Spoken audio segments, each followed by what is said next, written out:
अऊज़ु बिल्लाहि मिनश शैतानिर रजीम बिस्मिल्लाहिर्रहमानिर रहीम। नबी करीम सल्लल्लाहु अलैहि वसल्लम जी हदीस आहे त व्याज ते कर्ज़ ॾियणु हराम आहे। जेको माण्हू व्याज ते कर्ज़ ॾिए थो उहो गुनाहगार आहे ऐं उहो अल्लाह ताला जी लैनत जो हक़दार आहे, छो त शरीयत पाक में व्याज ते कर्ज़ ॾियणु हराम आहे। उहो फ़इल आख़िरकार माण्हुनि खे जहन्नम जे तरे में विझी छॾींदो।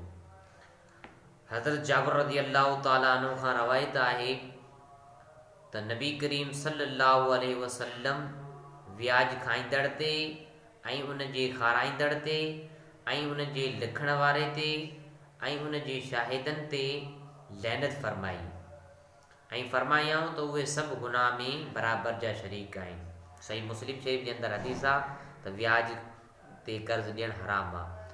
त असां मुस्लमाननि खे खपे कर्ज़ खाऊं बि न ऐं न ई कंहिंजो कर्ज़ पाण मथां रखूं ऐं कर्ज़ मथां व्याज बि न रखूं।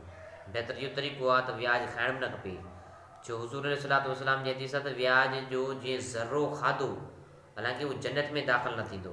त असां मुस्लमाननि खे खपे त असां व्याज खां परे रहूं, छो त हुज़ूर जो असांखे मना थियल आहे, हुकुम आहे हुज़ूर जो। ऐं व्याज ते कारोबार न करियूं। व्याज ते जेके एजेंसियूं अचनि थियूं या व्याज ते जेके दुकानदार अचनि था, व्याज ते कर्ज़ खणी या व्याज ते को घर जो सामान मेटेरियल वग़ैरह खणी पंहिंजे बचनि खे न खारायूं, छो हराम ऐं व्याज खां अलाह साईं असांखे बचाए। छो असां हुज़ूर जा उम्मती आहियूं, असांखे हक़ हलाल जी रोज़ी कमाइण ऐं खाइण जी तौफ़ीक़ अता फ़रमाए।